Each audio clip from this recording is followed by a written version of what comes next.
देश के सभी किसान साथियों को विकल्प प्रचार की नमस्कार। देश के सभी किसान साथी इस लाइव डिबेट में अधिक से अधिक जुड़े, क्योंकि एक बहुत ही महत्वपूर्ण विषय के ऊपर, जहां किसान ये आशा कर रहा था कि जो 26 तारीख को साल पूरा होने पर लाखों किसान दिल्ली बॉर्डरों पर पहुंचे, वो 27 की मीटिंग से ये उम्मीद कर रहा था कि वो संयुक्त किसान मोर्चा कोई बड़ा फैसला ले ताकि एमएसपी के ऊपर कानून बढ़वाया जा सके। लेकिन एक बार फिर से किसानों के साथ छल हुआ। आज जो एसकेएम की मीटिंग आयोजित हुई, उसके अंदर किस प्रकार से इन 40 चोरों के खुलासे हुए, वो पूरे खुलासे आज किए जाएंगे। सबसे पहले तो मैं सभी किसान साथी, 750 किसान साथी जो लगातार इस आंदोलन से जुड़े और इस आंदोलन में शहादतें दी, और जिन किसान साथियों ने चाहे गांव में रहे इस आंदोलन में लाशी दूध अनाज पहुंचाया, वो असल में इस आंदोलन के बड़े नेता असल में वो हैं। जबकि आंदोलन कमजोर होना या एमएसपी गारंटी कानून ना बढ़ना या 1 साल तक आंदोलन लंबा चलने का मुख्य कारण ये हमारे 40 चोर रहे, जिनको मैं हमेशा से कहता हूं कि अलादीन और 40 चोर का कुनबा है। आज मीटिंग के अंदर इन सब ने अपना रंग फिर से दिखाया। आज मीटिंग के अंदर हमारी तरफ से 2 मुद्दे रखे गए थे। एक तो कि 29 को संसद कूच की आपने काल दी है, 26 तारीख को, 26 नवंबर को इतने किसान बॉर्डरों पर पहुंचे हैं, उन्हें हम 29 तक रोके ताकि सरकार पर दबाव बनाने के लिए संसद कूच किया जा सके। दूसरा मुद्दा रखा गया कि जो 1300 करोड़ का मुद्दा हमने उठाया था, आज से 4 महीने पहले जब हमने मुद्दा उठाया था तो बहुत से किसान नेताओं के अंधभक्त कहते थे किसान आंदोलन को बदनाम करने की साजिश है। लेकिन आज पूरा देश ये जानता है कि 1300 करोड़ रुपए जो कि शहीद किसानों के लिए इस्तेमाल होने चाहिए थे, वो अपने ऐशोआराम में इस्तेमाल हुए। जिन किसान नेताओं के पास टूटी हुई जीप नहीं होती थी, आज वो 10-10 गाड़ियों का काफिला लेके दूसरा मुद्दा एसकेएम की मीटिंग के अंदर हमने आज ये रखा। तो पहले मुद्दे के ऊपर एसकेएम ने पूरी तरह से जवाब दे दिया कि हम 29 तारीख को संसद मार्च नहीं करेंगे, 4 तारीख को किसान दोबारा बॉर्डरों पर आए, 4 की मीटिंग में दोबारा फैसला करेंगे। अरे 40 चोरों, तुम्हें तो खाने को पैसा मिल रहा है, लेकिन किसानों को बार बार दिल्ली बॉर्डर, बार बार महापंचायतों में बुला रहे हो, तो लाखों करोड़ों रुपए का तेल अब तक किसान जो है इस आंदोलन में जला चुका है। जो 26 तारीख को किसान आया, आज वो वापस लौटेगा, 4 तारीख को तुम्हारे कहने से वापस आएगा। ये सारा आर्थिक नुकसान सरकार को ना होकर किसानों की कमर लगातार आप लोगों ने तोड़ने की तैयारी करी। किसान तो 26 जनवरी के बाद जब मार्च में संसद मार्च की हमने मांग की थी, उसी समय इस आंदोलन का तोड़ कर देता और इस आंदोलन में जीत के हम जाते। जहां पर 1300 करोड़ रुपए के लिए हमने कहा कि 750 किसान साथी शहीद हुए, 1-1 करोड़ रुपया आपको, 1-1 करोड़ रुपया अगर 750 शहीदों को हम देते हैं तो 750 करोड़ रुपया ही खर्च होता है। आंदोलन के दौरान जो चंदा स्टेज के ऊपर 1300 करोड़ रुपया आया, जो इन्होंने फरवरी में माना हमारे सामने मीटिंग में कि 1300 करोड़ रुपया एसकेएम की मीटिंग में माना कि टोटल चंदा 1300 करोड़ आया, उसके बाद उसकी ऑडिट का हिसाब हम लगातार मांगते रहे। ना तो इन्होंने कहीं लंगर में पैसा लगाया, ना इन्होंने कहीं महापंचायतों में पैसा लगाया, ना इन्होंने किसी शहीद किसान की शहादत पर एक पैसा दिया। लेकिन आज मीटिंग में यह हिसाब देने से बिल्कुल साफ मना कर गए, और इनका जो चोर इनके अंदर छुपा हुआ था, वो चोर खुलकर बाहर आ गया। आपको जानकर आश्चर्य होगा कि इस 1300 करोड़ रुपए जो हमारे किसानों ने इनको दिए थे, जो शहीद किसानों की मदद के लिए इस्तेमाल होने चाहिए थे, इन लोगों को शर्म नहीं आई। जबकि हमारे आंसी के साथी जो घायल हुए कुलदीप सातरोड, उसके लिए इन्होंने हाथ चक दिए कि हम 25,000 से ऊपर की मदद नहीं कर सकते। तो निश्चित तौर पर इन लोगों ने किसानों को ठगा। आज एक बहुत बड़ा खुलासा, जिस प्रकार मैंने 1300 करोड़ रुपए का खुलासा किया था, 1300 करोड़ रुपए का खुलासा को आज सारा देश जानता है कि चंदा 1300 करोड़ रुपए आया। इन लोगों ने माना भी, लेकिन इन लोगों ने ना तो शहीद परिवारों की मदद करी और ना आज तक उसका हिसाब दिया। आज की मीटिंग में यह क्लियर कट हो गया कि जो हमने इनको सरकार से, आज किसान कहता है एमएसपी नहीं मिली तो वापस कैसे जाएंगे। हमने संयुक्त किसान मोर्चा में जब हम मौजूद थे, हमने ये कहा था कि नितिन गडकरी से बात हो चुकी है, एक मीटिंग के अंदर एमएसपी गारंटी कानून बनता है। यदि हम काले कानूनों के से पहले एमएसपी की बात करें तो किसानों को एमएसपी गारंटी कानून मिल सकता है। लेकिन 40 चोरों की नीयत पैसा खाने की, अमरिंदर की दलाली करने की, कुछ इसमें चौटाला के दलाल थे, कुछ संघों के दलाल थे, तो उन्हें कोई मतलब नहीं था किसान जीते या ना जीते। वो एमएसपी का प्रपोजल इन 40 चोरों ने गिरा दिया, जिसके बाद आज ये कहते हैं कि सरकार ने हमारी मांगें पूरी नहीं करी। अगर हम सरकार से उस समय वार्ता करते, निश्चित तौर पर एमएसपी को कानून का फायदा उठाते। एमएसपी का कानून बनता, आज मान लिए तीनों काले कानून वापस हो गए, लेकिन तीनों काले कानून तो 5 जून 2020 को आए थे। 4 जून 2020 न के किसान खुशहाल था। आज 750 किसान साथियों की शहादत, लाखों करोड़ों रुपए किसानों के खर्च होने के बाद आज हम दोबारा से 4 जून 2020 की स्थिति में आ गए, जिस समय किसान गरीब था, जिस समय किसान कर्जे के कारण आत्महत्या कर रहा था, जिस समय किसानों को उसकी फसलों के दाम नहीं मिल रहे थे। तो पूरा साल खराब करने के लिए किसानों का करोड़ों। और आज फिर एक सबसे बड़ा खुलासा है, जहां सरकार ने एमएसपी के लिए कमेटी गठित करने की घोषणा की है। इन नेताओं ने जो आज संसद मार्च को पीछे ठुकराया है, इन नेताओं में लगभग 13 नेता सरकार से लगातार बातचीत कर रहे हैं और 13 नेताओं की कोशिश है कि जो एमएसपी की कमेटी बनाई जाए उसके अंदर उनका नाम दिया जाए। जो विश्वस्त सूत्र है उनसे पता चला है 7 बड़े किसान नेता बीजेपी से राज्यसभा सांसद की टिकट मान रहे हैं आंदोलन खत्म करने के लिए। किसानों के साथ किया गया इतना बड़ा धोखा। हम सरकार के खिलाफ बोले, खुल के बोले मोदी चोर है, सबसे पहले बॉर्डर पे बोले। 26 जनवरी को जब ये 40 चोर, हमने तो पहले कहा था ये संसद मार्च से भागेंगे। 26 जनवरी को जब ट्रैक्टर मार्च की घोषणा थी, उस दिन टीकरी बॉर्डर और सिद्धू बॉर्डर पे ये 40 के 40 चोर किसानों को मारने के लिए छोड़ के भाग गए थे। उस दिन भी आज का वीडियो आप देखिए।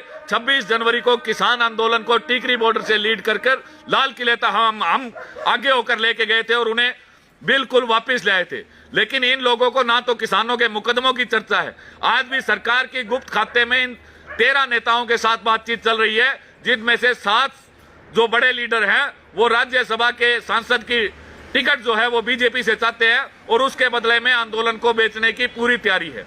तो साथियों, जो इन्होंने कहा था कि हम संसद घेरेंगे, बड़ा जलसा करेंगे 26 तारीख को, 26 तारीख को किसान तो इनके बुलाने से आए, हजारों और लाखों की संख्या में आए, लेकिन आज जब वो किसान वापस मुड़ रहा है लाखों करोड़ों का तेल चढ़ाकर, तो उसको हासिल क्या हुआ, इसकी जवाबदेही एसकेएम के पास नहीं है। हम दिल्ली लड़ने गए थे तो दिल्ली इस खातर लड़ गए थे कि मोदी देश की जनता का जवाब नहीं दे रहा था, मोदी देश के किसाना जवाना का जवाब नहीं दे रहा था। तो उससे जवाबदेही देने के लिए जब हम लोग बॉर्डरों पर पहुंचे, लेकिन आज हमने साल के अंदर ये 42 मोदी और पैदा कर दिए, जो ना तो चंदे का ऑडिट देवें, ना उनकी नीयत क्या है वो एसकेएम की मीटिंग के अंदर बता सके। अरे आज एसकेएम की मीटिंग से देश के सभी किसानों को बहुत बड़ी उम्मीद थी कि जहां सरकार काले कानूनों पर झुक गई, यदि हम एक बार और जोर लगाएंगे तो निश्चित तौर पर एमएसपी गारंटी कानून लेकर जाएंगे। लेकिन इन्हें ना एमएसपी गारंटी कानून से कोई मतलब है, ना इन्हें किसानों के शहादतों से कोई मतलब है, ना इन्हें किसानों के मुकदमे वापस होने से कोई मतलब है। जो मोदी ने एकदम घोषणा करी और हम ये इन लोगों को बार बार कह रहे थे कि काले कानूनों से ज्यादा एमएसपी के ऊपर सरकार से वार्ता करके यदि हम एमएसपी कानून ले लेते तो निश्चित तौर पर जम्मू कश्मीर से लेकर तमिलनाडु तक, राजस्थान से लेकर नागालैंड के किसानों को फायदा होना। लेकिन इन लोगों ने अपनी राजनीतिक महत्वाकांक्षा के लिए, जहां ये 13 लीडर बीजेपी से लगातार संपर्क में है आंदोलन को बेचने के लिए, वही एक गुरनाम चढ़ूनी मिशन पंजाब कह रहे हैं। अरे उसका सीधा मिशन है मिशन कांग्रेस, क्योंकि ऐलनाबाद चुनाव में वो अपना राजनीतिक रंग दिखा गया था, यहां आकर कांग्रेस के लिए वोट मांग के गया। मिशन पंजाब भी एक बहाना है ताकि वोटों का बंटवारा होकर कांग्रेस की सरकार पंजाब में रिपीट हो सके। उसके लिए मैं नहीं कहता गुरनाम चढ़ूनी ने फंडिंग में से, चंदे में से कोई पैसा खाया, लेकिन गुरनाम चढ़ूनी को पंजाब कांग्रेस से बहुत बड़ी फंडिंग है। अरे यो मिशन पंजाब चलानिया सरदार, जब मिशन ऐलनाबाद की बात आई थी, जब यो सरदार गुरनाम सिंह चढ़ूनी खड़ा हो गया, आज यो पंजाब का कितना हो गया। हरियाणा में जन्म लिया, जो चौटाला के खिलाफ नहीं बोल सके, जो कांग्रेस के खिलाफ नहीं बोल सका, जो बीजेपी के खिलाफ नहीं बोल सका, अपने गृह राज्य हरियाणा में जो पीठ दिखाकर भाग गया, उसने पंजाब वाले अपना लेंगे। केवल और केवल कांग्रेस के हाथों किसानों को बेचने की बहुत बड़ी साजिश गुरनाम चढ़ूनी लग रहा है, जिसके लिए 40 चोर इसके खिलाफ है। जो इनका बांटा पटेगा। आज का साथियों सबसे बड़ा खुलासा है, 13 बड़े किसान नेता बीजेपी से लगातार बातचीत कर रहे हैं और 7 बड़े किसान नेता राज्यसभा सांसद का टिकट मांग रहे हैं और कह रहे हैं किसानों को हम वापिस भेज देंगे। दिसंबर से पहले यह समझौता किसान नेताओं का बहुत बड़े स्तर पर संघ और बीजेपी के साथ हो चुका है।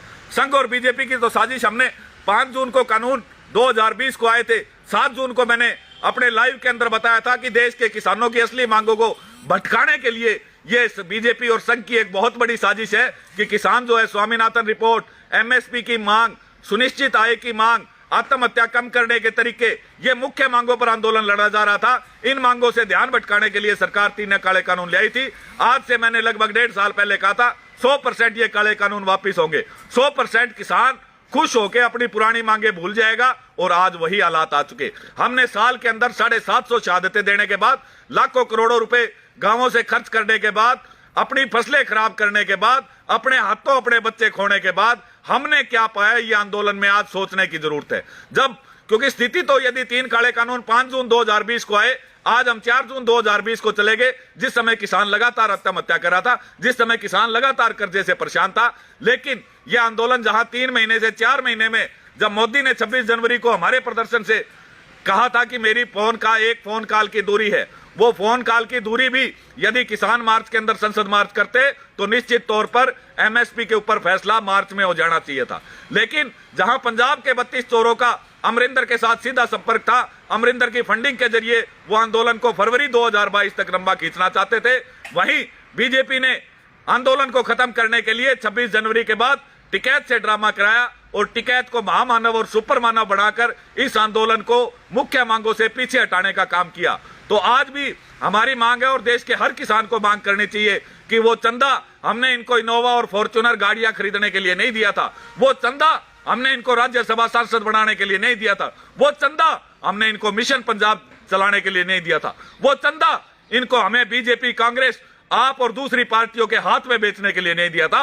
वो देश की आजादी के बाद सबसे बड़ी जो किसानों की लड़ाई थी, किसान आंदोलन, किसी नेता का आंदोलन नहीं, ना यो किसी पंजाब की जत्थेबंदी का आंदोलन, ना गुरनाम चढ़ूनी का, ना टिकैत का, ना विकल्प प्रचार का। यो किसान का जो गुस्सा था, जो किसान का 75 साल से गुस्सा जमीन के अंदर था, वो गुस्सा इस आंदोलन के रूप में बाहर आया और देश का किसान पहली बार बहुत बड़े स्तर पर एकजुट हुआ। और आंदोलन जो है हमने बहुत मजबूती से लड़ा, लेकिन नेताओं के बिके होने के कारण, अलादीन और 40 चोर कंपनी के कारण आज हम फिर से उस स्थिति के अंदर खड़े हैं जिस स्थिति में हम 4 जून 2020 को थे। कानून तो हमने वापस कराने थे और सरकार की साजिश थी कानून 1 साल आंदोलन चलाकर कानून वापस लेकर मुख्य मांगे स्वामीनाथन रिपोर्ट, कर्जा मुक्ति, सुनिश्चित आय से हमारा ध्यान हटा सके। उसमें सरकार कामयाब हुई है। किसी किसान साथी को बहम हो, किसान जीत के, किसान बिल्कुल नहीं जीता, किसान अब तक हारा है, क्योंकि हम ये कानून तो हमने मांगे ही नहीं थे भाई, ना हमने चाहिए थे, ये तो सरकार ने लगाए और वो लागू हमारे आंदोलन के कारण नहीं हो पाए, वो वापस हो गए। यानी हमारा सामान खोस के हमें पाछा दिया गया। हम जो मांग करके गए थे एमएसपी की मांग को क्लियर कट ये नेता बताए, 12 मीटिंग सरकार के साथ हुई, इन नेताओं ने एक बार भी एमएसपी की चर्चा नहीं की। आज पंजाब के किसान नेता जो ढोंग कर रहे हैं कि हम एमएसपी की मांग लिए बिना नहीं उठेंगे, जो राकेश टिकैत धोखा कर रहे हैं कि हम एमएसपी की मांग लिए बिना नहीं उठेंगे, ये बताएं जब केंद्र सरकार से हम इनको बातचीत के लिए भेजते थे, क्या एक बार इन्होंने एमएसपी का मुद्दा उठाया? जब नितिन गडकरी से बात करके हमने और एमएसपी के ऊपर समझौते का रास्ता बिल्कुल हरियाणा संयुक्त किसान मोर्चा ने क्लियर खोल दिया था, जब ये उससे बात से पीछे हटे क्योंकि इनकी फंडिंग इनको आंदोलन खत्म नहीं करने दे रही थी। नरेंद्र मोदी ने जो इन लोगों के मंसूबे थे, जिस प्रकार टेलीविजन में आके तीनों काले कानून वापस लिए, हमारी मांग है एमएसपी गारंटी कानून भी बिना बातचीत के मन की बात के अंदर आ और किसाना की 750 साधक किसान, ये 750 नरेंद्र मोदी, अमित शाह, तू सोचा हम तेरी जिंदाबाद कर देंगे?